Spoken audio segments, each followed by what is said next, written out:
Hi friends, flavour by Sheeba ಚಾನೆಲ್ಗೆ ಸ್ವಾಗತ. ಇವತ್ತು ವೆರಿ ಈಸಿ ಮ್ಯಾಂಗೋ ಕಸ್ಟರ್ಡ್ ಮಾಡೋದು ಹೇಗೆ ಅಂತ ಹೇಳ್ಕೊಡ್ತೀನಿ. ಇಟ್ಸ್ ವೆರಿ ಟೇಸ್ಟಿ, ಯಮ್ಮಿ ಆಗಿರುತ್ತೆ. ನನ್ನ ಚಾನಲ್ನ ಯಾರು ಇನ್ನೂ ಸಬ್ಸ್ಕ್ರೈಬ್ ಮಾಡ್ಕೊಂಡಿಲ್ಲ ಅವ್ರು ದಯವಿಟ್ಟು ಮಾಡ್ಕೊಳ್ಳಿ. ಹಾಗೆ ಡೈಲಿ ನನ್ನ ವೀಡಿಯೋಸ್ನ ವಾಚ್ ಮಾಡ್ತಾಯಿರಿ, ಜೊತೆಗೆ ಲೈಕ್ ಕೊಡಿ, ಶೇರ್ ಕೂಡ ಮಾಡಿ. ನೋಡಿ, ರೆಡಿ ಇರುವಂಥ ಮ್ಯಾಂಗೋ ಕಸ್ಟರ್ಡ್ ತುಂಬ ಟೇಸ್ಟಿಯಾಗಿ ಅನಿಸುತ್ತೆ. ಅದು ಒಂಚೂರು ಕೂಲ್ ಆದಮೇಲೆ ತಿಂದ್ರಂತೂ ಇನ್ನೂ ಚೆನ್ನಾಗಿರುತ್ತೆ. ಒಂದು ಮಾವಿನ ಹಣ್ಣು ತೊಗೊಳ್ತಾ ಇದ್ದೀನಿ. ಅದನ್ನು ಈ ಥರ ಸಣ್ಣ ಸಣ್ಣ ಪೀಸಾಗಿ ಕಟ್ ಮಾಡ್ಕೊಳ್ಬೇಕು. ಅರ್ಧ ಭಾಗನ ಪೀಸ್ ಮಾಡಿ ಇಟ್ಕೊಳ್ಳೋದು, ಇನ್ನು ಅರ್ಧ ಭಾಗನ ಮಿಕ್ಸಿ ಜಾರ್ಗೆ ಹಾಕ್ಕೊಂಡು ಅದನ್ನ ಬ್ಲೆಂಡ್ ಮಾಡ್ಕೊಳ್ಬೇಕು.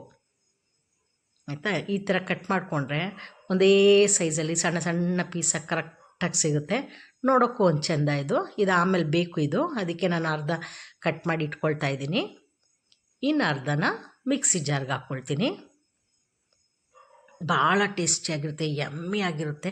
ಖುಷಿಯಾಗಿ ತಿಂತಾರೆ ಮನೇಲಿ ಮಾಡಿದ್ರೆ. ಅದು ಮಧ್ಯಾಹ್ನ ಮಾಡಿಬಿಟ್ಟು ಫ್ರಿಡ್ಜಲ್ಲಿ ಇಡಿ, ಕೂಲಾಗಿರಲಿ. ಮಕ್ಕಳು ಸ್ಕೂಲಿಂದ ಬಂದಾಗ ಅಥವಾ ಡ್ಯೂಟಿಯಿಂದ ಬರೋ ಟೈಮಲ್ಲಿ ಬಂದಾಗ ಅದನ್ನ ಫ್ರಿಡ್ಜಿಂದ ತೆಗೆದು ತಿಂದರೆ ಅದ್ರ ಖುಷಿನೇ ಬೇರೆ. ನೋಡಿ, ಈ ಥರ ರೆಡಿ ಮಾಡಿ ಇಟ್ಕೊಳ್ಳಿ. ಈಗ ಒಂದು ಚಿಕ್ಕ ಬೌಲಲ್ಲಿ ಹಾಲು ತೊಗೊಂಬಿಟ್ಟು ಅದಕ್ಕೆ ಕಸ್ಟರ್ಡ್ ಪೌಡ್ರನ್ನ 2 ಟೇಬಲ್ ಸ್ಪೂನ್ ಕಸ್ಟರ್ಡ್ ಪೌಡ್ರನ್ನ ಹಾಕ್ತಾಯಿದ್ದೀನಿ. ಹಾಲಲ್ಲಿ ಮಿಕ್ಸ್ ಮಾಡಿ ರೆಡಿ ಮಾಡಿ ಇಟ್ಕೊಳ್ಬೇಕು. ನಾವು ಡೈರೆಕ್ಟಾಗಿ ಏನಾದರೂ ಪ್ರಿಪೇರ್ ಮಾಡೋ ಟೈಮಲ್ಲಿ ಹಾಕಿದ್ರೆ ಗಂಟು ಆಗಿಬಿಡುತ್ತೆ. ಹಾಗಾಗಿ ಇಲ್ಲಿ ಮಿಕ್ಸ್ ಮಾಡಿ ರೆಡಿ ಮಾಡಿ ಇಟ್ಕೊಳ್ಬೇಕು. ಒಂದು ಚಿಕ್ಕ ಬೌಲ್ ರೆಡಿ ಮಾಡಿದ್ದೀನಿ. ಈಗ ಅರ್ಧ ಲೀಟ್ರ್ ಹಾಲಿಗೆ ಅದು ಬಿಸಿಯಾಗಿರುತ್ತಲ್ಲ, ಸ್ಟವಲ್ಲಿ ಇಟ್ಟಿರ್ತೀನಿ. ಬಿಸಿಯಾದ ಮೇಲೆ ಸ್ವಲ್ಪ ಬಿಸಿ ಆದಮೇಲೆ ಈ ಕಸ್ಟರ್ಡ್ ಪೌಡ್ರ್ ಮಿಕ್ಸ್ ಮಾಡ್ಕೊಂಡ್ವಲ್ಲ ಅದನ್ನು ಹಾಕ್ಕೊಳ್ಬೇಕು. ಹಾಕ್ಕೊಂಡು ಸ್ವಲ್ಪ ಹೊತ್ತಿಗೆ ಈ ಥರ ತಿಕ್ಕಾಗುತ್ತೆ, ಗಟ್ಟಿಯಾಗಕ್ಕೆ ಶುರುವಾಗುತ್ತೆ. ಈ ಟೈಮಲ್ಲಿ ಸಕ್ಕರೆ ಹಾಕ್ತಿದ್ದೀನಿ. 2 ಟೇಬಲ್ ಸ್ಪೂನು ಸಕ್ಕರೆ ಹಾಕ್ಕೊಳ್ತಾ ಇದ್ದೀನಿ. ನಿಮ್ಮ ಖುಷಿ, ಒಂಚೂರು ಜಾಸ್ತಿ ಬೇಕು ಅಂದರೂ ಹಾಕ್ಬೋದು, ಇಲ್ಲ ಕಡಿಮೆ ಬೇಕಾದ್ರೆ ಕಡಿಮೆನೂ ಹಾಕ್ಬೋದು.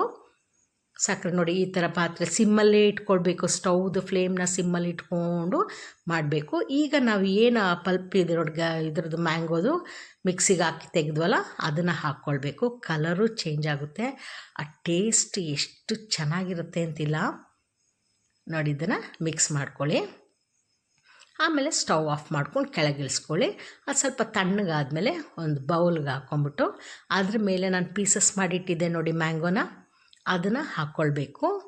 ಹಾಕ್ಕೊಂಡು ಡ್ರೈ ಫ್ರೂಟ್ಸ್ ನಿಮಗೇನಿಷ್ಟ, ಯಾವ ಡ್ರೈ ಫ್ರೂಟ್ಸ್ ಆದರೂ ಹಾಕ್ಕೊಳ್ಬೋದು. ಅದ್ರ ಜೊತೆಗೆ ಹಾಕ್ಕೊಂಬಿಟ್ಟು ಮಿಕ್ಸ್ ಹಂಗೆ ಅದನ್ನು ಮೇಲೆ ಹಾಗೇ ಇಟ್ಬಿಟ್ಟು ಫ್ರಿಡ್ಜಲ್ಲಿ ಇಟ್ಬಿಟ್ಟು ಅದು ತಣ್ಣಗಾಗಲಿ, 1 ಅವರ್ ತಣ್ಣಗಾಗಲಿ.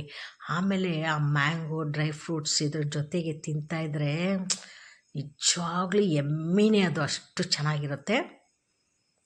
ನೋಡಿ, ಯಾರ ಮನೆಗೆ ಬರುವಾಗ ಮಾಡ್ಕೊಳ್ಬೋದು. ಈಗ ಸೀಸನ್ ಅಲ್ವ, ಮಾವಿನ ಹಣ್ಣು ಸೀಸನ್ ಆದ್ದರಿಂದ ನಾನು ಈ ಥರ ಡಿಶಸ್ ಎಲ್ಲ ನಿಮ್ಗೆ ತೋರಿಸ್ತಾ ಇರೋದು.